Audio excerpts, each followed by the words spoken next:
అన్నిటి దృష్టిలో core urban రీజియన్లో ఒక పారదర్శకమైన నిర్ణయాల ద్వారా భవిష్యత్తులో ఇలాంటి సంక్షోభాన్ని నివారించడానికి, కాలుష్యాన్ని తొలగించడానికి, ప్రణాళికబద్ధమైన అభివృద్ధిని చేయడానికి ఈరోజు కోర్ అర్బన్ రీజియన్ మొత్తాన్ని 2170 స్క్వేర్ కిలోమీటర్ల ప్రాంతాన్ని సర్వీస్ సెక్టర్ కింద మారుస్తున్నాం.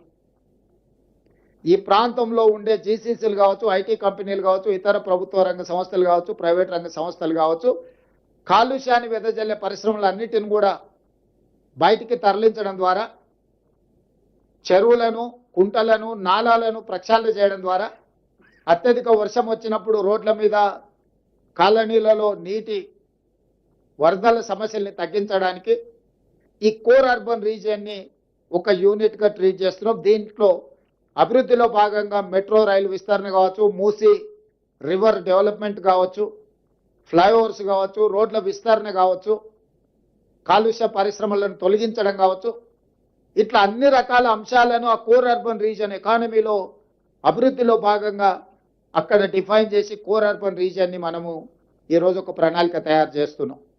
అదేవిధంగా outer ring road out side కొత్తగా ఇప్పుడు రీజనల్ రింగ్ రోడ్ రాబోతుంది. సూత్రప్రాయంగా కేంద్ర ప్రభుత్వం ఆమోదించింది. రీజనల్ రింగ్ రోడ్డును మనం ఈరోజు ప్రకటించుకున్నాము. ఔటర్ రింగ్ రోడ్డు 162 కిలోమీటర్లు ఉంటే నగరం చుట్టూతా ఒక అభివృద్ధి వలయంగా, రీజనల్ రింగ్ రోడ్డు దాదాపుగా ఒక 360 కిలోమీటర్లతోని రెండవ మణిహారాన్ని తెలంగాణకు మనం ఈరోజు తయారు చేసుకుంటున్నాం. దీన్ని పెరి అర్బన్ రీజన్ ఎకానమీ కింద ఈరోజు మన పాలసీలో మనం తెచ్చుకోబోతున్నాం. పెరి అర్బన్ రీజన్ ఎకానమీ అంటే ప్యూర్.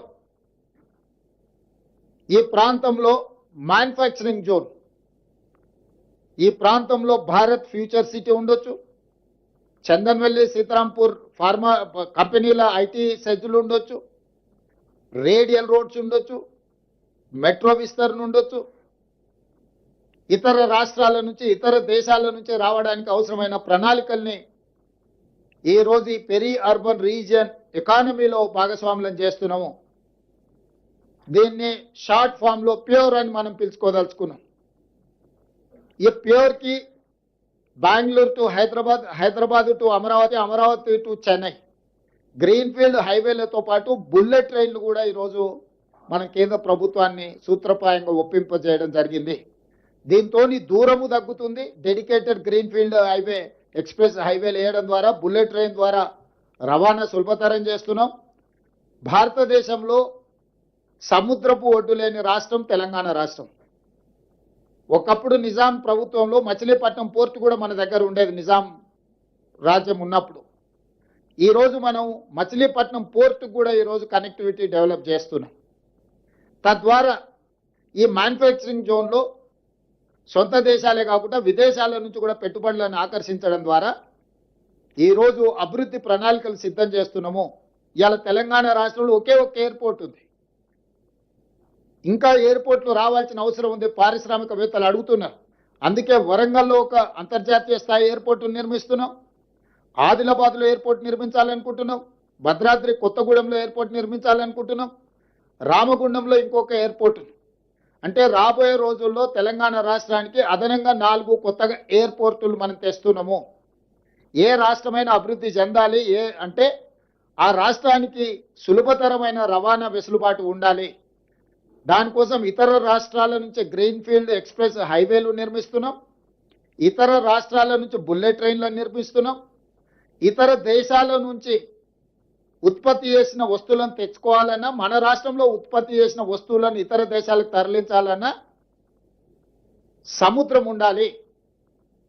కార్ల పరిశ్రమ రావాలంటే, తయారు చేసిన కార్లు ఇతర దేశాలకు తరలించాలంటే సముద్రం ద్వారానే తరలించగలరు. మనకు ఆ సముద్రము లేకపోవడం వల్ల ఈరోజు మనము హైదరాబాద్ నుంచి మచిలీపట్నానికి dedicated greenfield express highway Andhra Pradesh ముఖ్యమంత్రి గారితో మాట్లాడడం జరిగింది, దేశ ప్రధానమంత్రి గారితో మాట్లాడడం జరిగింది. ప్రాథమికంగా మేము అందరం కూడా ఒక ఆలోచనకు, ఒక అంగీకారానికి వచ్చినాం.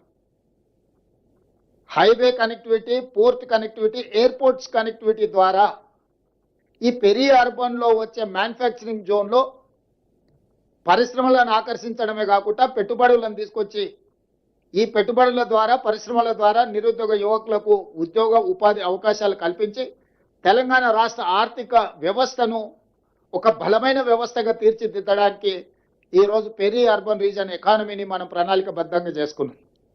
ఇక మూడవది regional ring road out side Telangana border, rural agricultural region economy. అంటే ఏ రాష్ట్రంలో ఏ దేశంలో కూడా వ్యవసాయ ఆధారిత ప్రణాళికలు చాలా తక్కువగా ఉన్నాయి. గతంలో ఏ విజన్ ఏ పాలసీ డాక్యుమెంట్ చేసినా అర్బన్ బేస్డ్ పాలసీ తీసుకొచ్చేది. ఇప్పుడు మేము వ్యవసాయాన్ని, గ్రామీణ ప్రాంతాలను, వ్యవసాయ ఆధారిత ఉత్పత్తులను నిర్లక్ష్యం చేయదలుచుకోలేదు. ఈ స్టేట్ ఎకానమీలో వాళ్ళ స్టేక్ హోల్డర్స్గా మార్చదలుచుకున్నాం రైతులను, వ్యవసాయ ఆధారిత పరిశ్రమలను, వ్యవసాయాన్ని పెంపొందించడం ద్వారా ఆర్గానిక్ ఫుడ్ కావచ్చు, అగ్రికల్చర్ పార్క్స్ కావచ్చు, అదేవిధంగా ఫ్రూట్స్ అండ్